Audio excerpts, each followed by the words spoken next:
There's a problem in modern gaming. It's annoying, and we all have it. There's a solution to it, and I don't know why it hasn't been done yet. Okay, here's my idea. Remember when you went to the store as a kid and you'd buy a magazine? What was the best thing that would come in that magazine? Tell me, what was the number one thing you could ever receive? A demo disc. You'd pop that bitch in, and you'd have tons of games to play and try.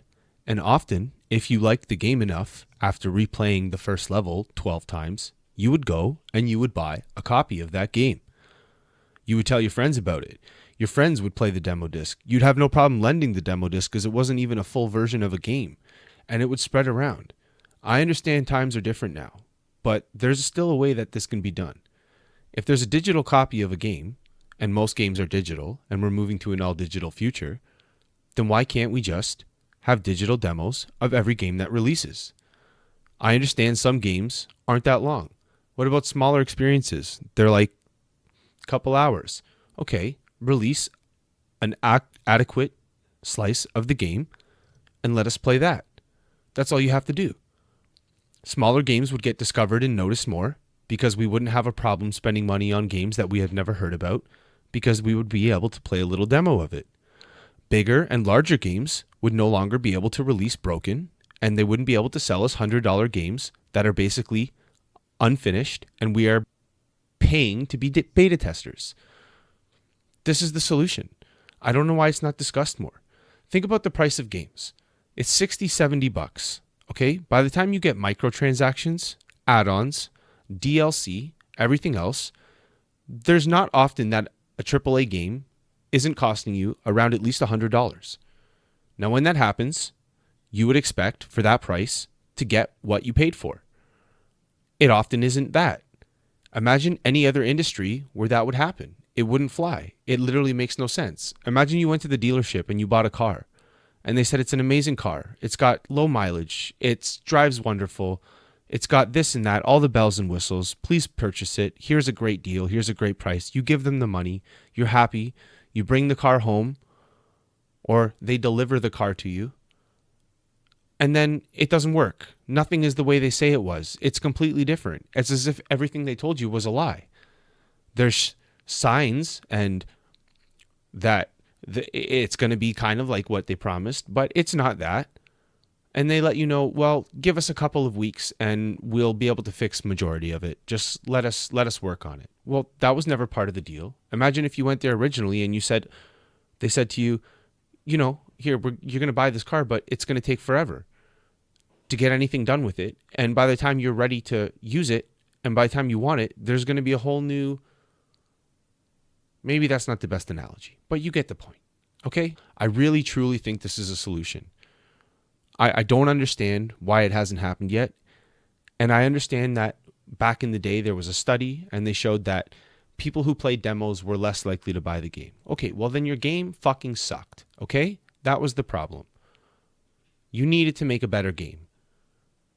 It wasn't because people played it and they got their fill off of one level. If there was a good game, people would buy it and play more of it. Look recently, Final Fantasy 16. I'm not sure how the sales are doing now, but as far as I know, it did fairly well. It's coming out on PC, or it did, or whatever. That game had a demo, I remember, a year before it came out. A full year. And it was a better game because of it. And I don't mean early access. Early access is great. Early access is not great when you sit in early access for years and years. That's a scam. But early access is different than what I'm talking about.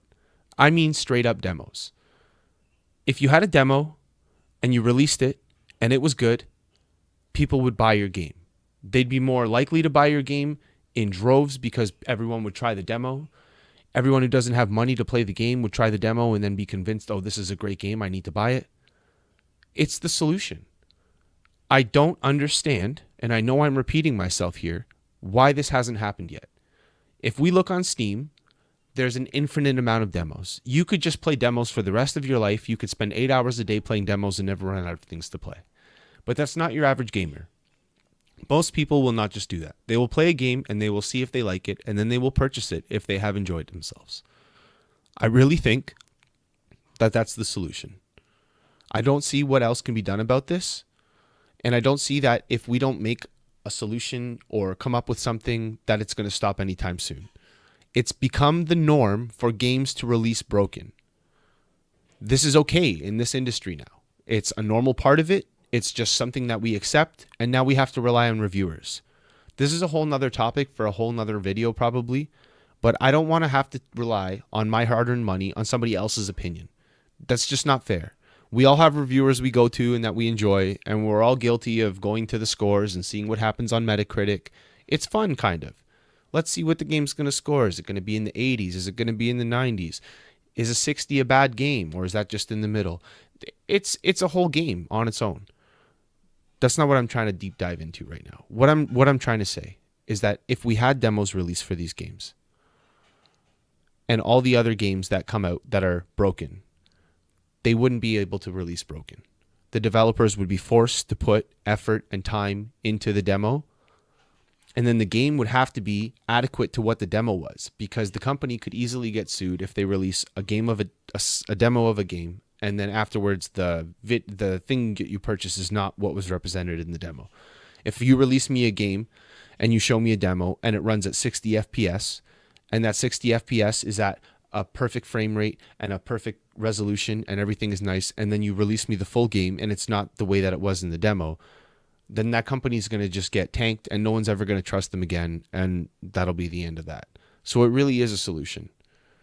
It doesn't take a lot for a company to make a vertical slice of a game, and it doesn't take a lot. I know I've spoken to friends who are developers, for a company to just take a chunk of a game and take that and release it.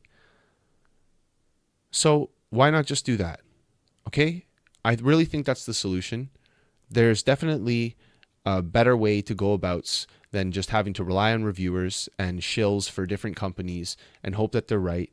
And the whole industry has a whole industry side industry on its own that's just about game reviewing. But, you know, doesn't have to go away. You can still go to game reviewers and see what they think, but it would be nice to be able to play a demo for ourselves. And I don't see how that's not mandatory when products are $100, or when something is advertised in a commercial or on a box or in a video, and it's not that when you play it. That's literally false advertising. So I'm not sure if this is okay or if there's a way to go about fixing this, but whatever has to be done to get that pushed so that demos are mandatory, I think has to be done, because I don't see this changing anytime soon, and I'm really sick of dropping $100 on a game that's broken and doesn't work, and I'm pretty sure you are too. All right, I think I've rambled on long enough. If you guys like this style of video, probably not going to do this too often, just sitting with no B-roll in front of a camera rambling, but I really wanted to get this out there because I do not see how this isn't already a thing, and how game demos aren't mandatory already. If you look at Steam, you can return a game after 2 hours. If you buy a game on Nintendo or PlayStation and you try and return a game, good luck. It's not going to happen. So I'm not sure. I think that that's the solution. If you guys agree, let me know in the comments. All right, cool. I'm out. Thanks.